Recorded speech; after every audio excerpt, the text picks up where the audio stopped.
Et bonjour à tout le monde, c'est Karine Morer.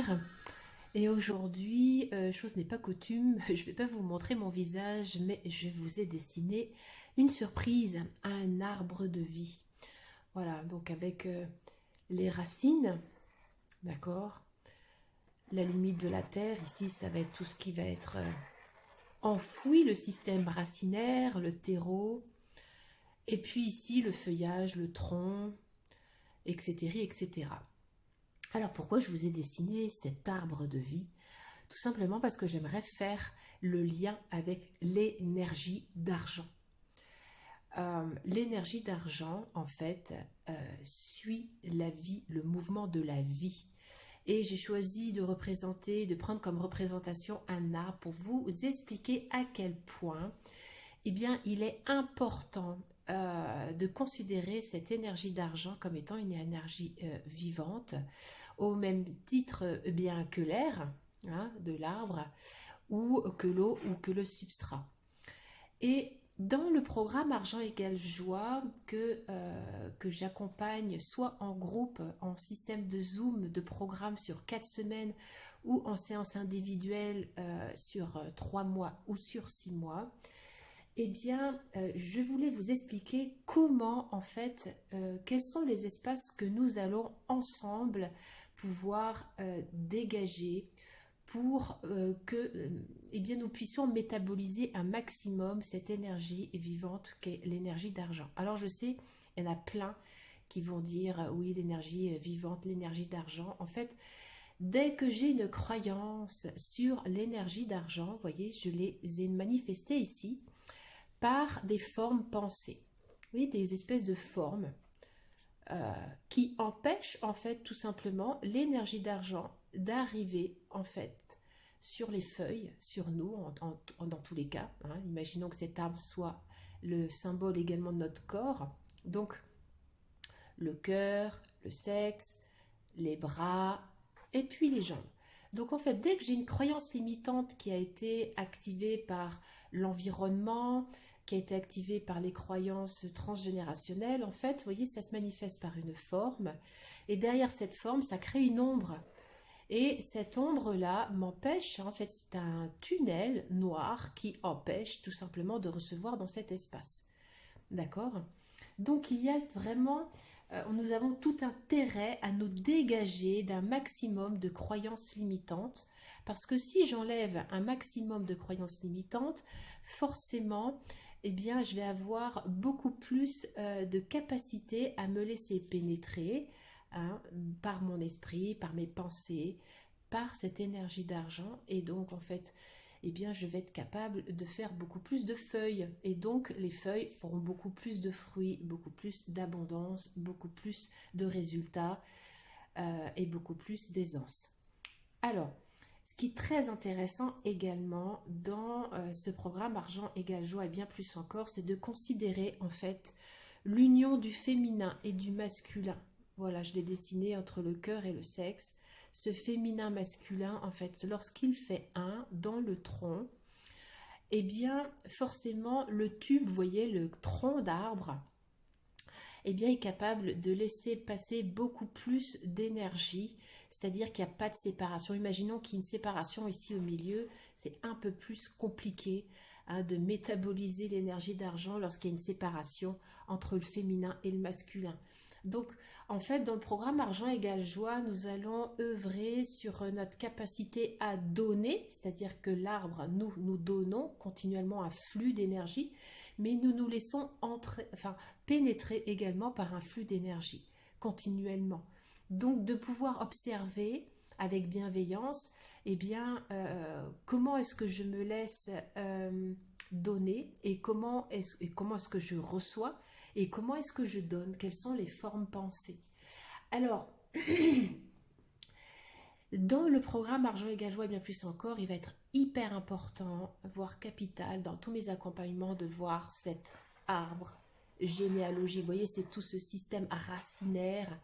C'est-à-dire que ce féminin masculin est issu, enfin nous, en tant qu'êtres vivants, femmes manifestées ou hommes manifestés, peu importe, nous sommes issus d'un père et d'une mère, et avant eux d'un grand-père, d'une grand-mère, d'un grand-père, d'une grand-mère, et les arrière-grands-parents, etc., etc. Ce qu'il se passe, la majorité du temps, c'est que ces grands-parents, en fait, ont souvent vécu des blessures concernant l'énergie d'argent. Alors, je les ai manifestées ici comme des, vous voyez, des racines cassées. Tac. Voilà. On casse ici la racine. Et plus j'ai de traumatismes dans mon arbre généalogique concernant l'énergie d'argent, plus ça va être difficile d'aller puiser des ressources à travers cet arbre, à travers ce système racinaire. Alors, je vous ai dessiné deux types de racines, enfin même trois types. Donc, les racines donc, de la lignée paternelle, les racines de la lignée maternelle, et puis cet axe vital, ce oui à la vie, c'est-à-dire cette corde ici, cette corde verticale qui, elle, nous unit à la terre. Et c'est le oui à la vie. Je l'ai installée là parce que celle-ci, c'est ce qui nous permet d'avoir notre verticalité. Lorsque mon ancrage, c'est-à-dire mon mouillage, entre guillemets, descend au plus profond de la terre pour aller chercher un anneau, j'appelle ça le cordon ombilical terrestre, lorsque je dis oui à la vie et que j'œuvre pour manifester ce oui à la vie, eh bien forcément, il y a une solidité. Il y a une solidité beaucoup plus puissante. Vous voyez, et cette verticalité va créer une solidité, une sécurité. Et ce oui à la vie, beaucoup de gens ne sont pas totalement dans ce oui à la vie. C'est-à-dire que ça va être un peu un arbre comme s'il était sur des sables mouvants. Et ça dérive, et donc pour le coup c'est très difficile quelquefois de trouver cette sécurité. Donc ce oui à la vie, cet ancrage à la terre est fondamental pour que cette énergie d'argent, voyez, puisse arriver en sécurité, pour que nous puissions manifester et conscientiser toutes ces racines horizontales, voyez, toutes ces racines horizontales de nos ancêtres, les réparer et puis les alchimiser. Donc en fait, l'énergie d'argent suit vraiment tout un processus de guérison, à la fois sur l'arbre généalogique, à la fois sur nos croyances limitantes, qui sont tout autour d'un système de pensée qu'on a introjecté et qui limite en fait notre capacité à recevoir et à manifester l'énergie d'argent, et également très souvent sur les abus. Alors j'ai mis le sexe ici. Souvent, il va y avoir également des énergies d'abus. Donc, c'est comme si, en fait, le tronc ici était troué. Vous voyez, quand il y a des énergies d'abus, il y a des espaces manquants. Donc, il y a des trous. La sexualité, le sexe, en fait, est plein de points de vue et de croyances limitantes, de tabous, de secrets, qui fait qu'en fait, ici, c'est comme si on avait vraiment, vous voyez, plein de trous, en fait, à cet endroit-là.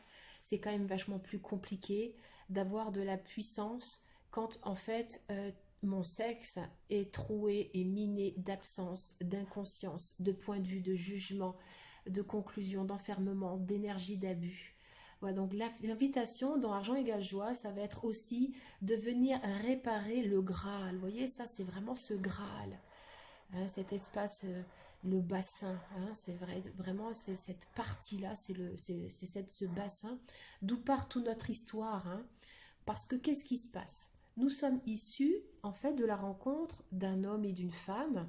Donc deux bassins se sont unis, donc deux sexes se sont unis pour que nous puissions nous manifester notre pleine expression.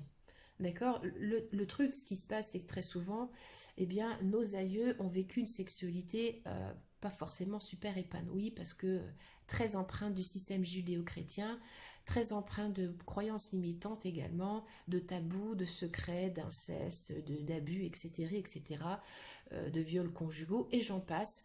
Ce qui fait qu'en fait, nos bassins eux-mêmes nous venons inconsciemment, vous voyez, ce Graal-là est miné en fait de blessures inconscientes. Donc, lorsque mon Graal est miné, est troué, je vais avoir des, comment dire, des difficultés en fait à me laisser traverser par cette énergie d'argent qui est partout. On se retrouve avec des systèmes de panier percés, c'est-à-dire que dès que l'énergie d'argent entre dans la vie des personnes, eh bien, elle est automatiquement dépensée, ça ne reste pas en fait. Il y a pas de possibilité à ce que l'énergie d'argent puisse rester en place. Voilà. Il y a également, alors oui, j'aimerais également pouvoir partager avec vous le système spirituel, en fait, le système spirituel, la spiritualité, plein de croyances limitantes, voyez. Euh, Comme si, en fait, pour être vivant, pour être spirituel, eh bien, il fallait être pauvre. Le système judéo-chrétien ne nous a pas aidés, hein, vraiment, dans notre capacité à pouvoir nous laisser traverser par l'énergie d'argent. Et en fait, la spiritualité, eh bien, a laissé vraiment des grosses ombres, hein. J'ai fait des petits carrés, mais j'aurais pu mettre vraiment des grosses ombres. Et pour le coup, on va se retrouver avec un système de personnalité, comme moi j'explique, anorexique, c'est-à-dire on va refuser l'énergie d'argent en mettant, on se dit spirituel tout en refusant de nous laisser traverser par l'énergie d'argent. Alors, ce qui est très intéressant là-dedans, c'est que logiquement, si on suit le mouvement spirituel, c'est que la conscience dit Dieu est partout, hein. Donc il y a autant de conscience et d'énergie divine dans un billet de banque, alors j'ai mis des euros, dans un système bancaire, que dans un cierge, et que dans une table, ou que dans un billet de 100 euros. Voilà, tout est énergie. Tout vibre à une fréquence différente et c'est ce qui fait que ce papier va être manifesté et que l'air autour, on ne le voit pas, mais il est quand même là. On est d'accord.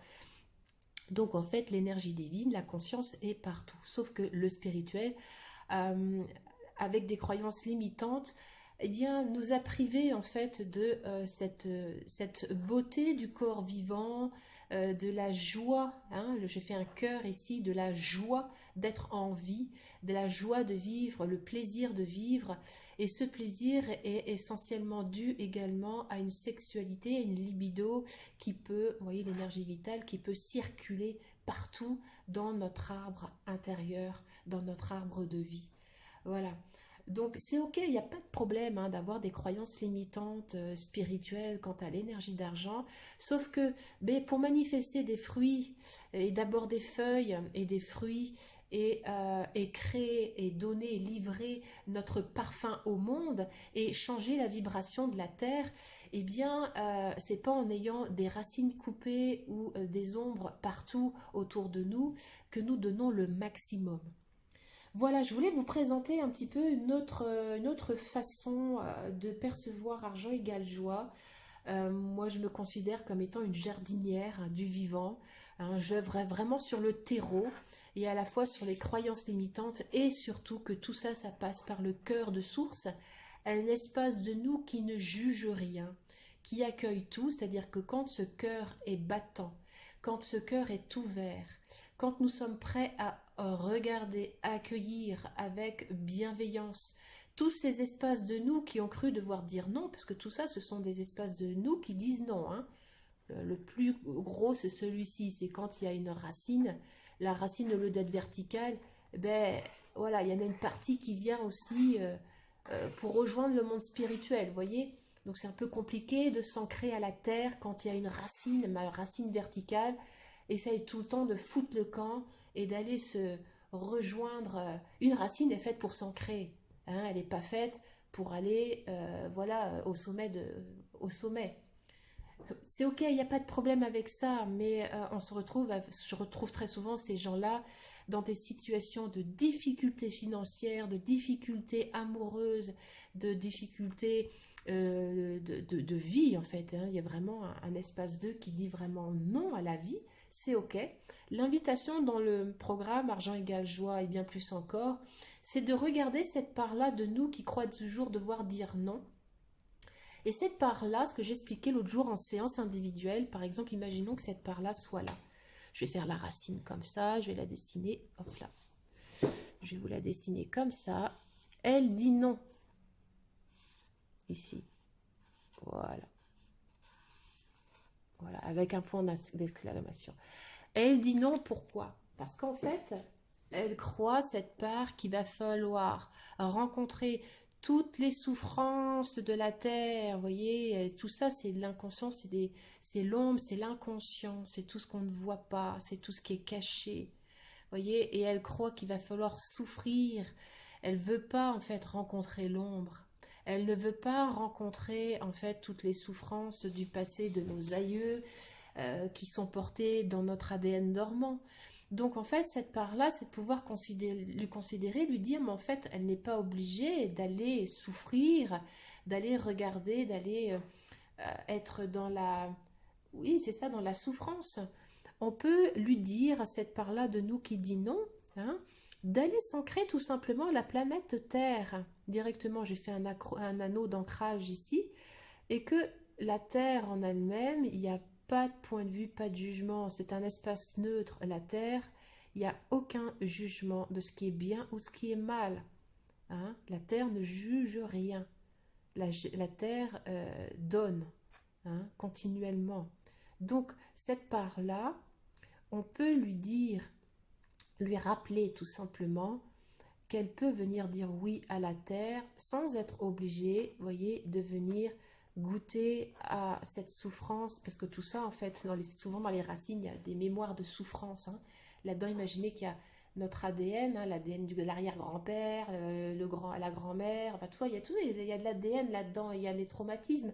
Et très souvent, les hypersensibles, eh bien, ils vont percevoir dans leur corps, dans leur manifestation, des choses qui ne leur appartiennent pas. Et ça peut faire peur. Et il y a des parts de nous qui ne veulent pas, en fait, vivre cette dualité, cette séparation.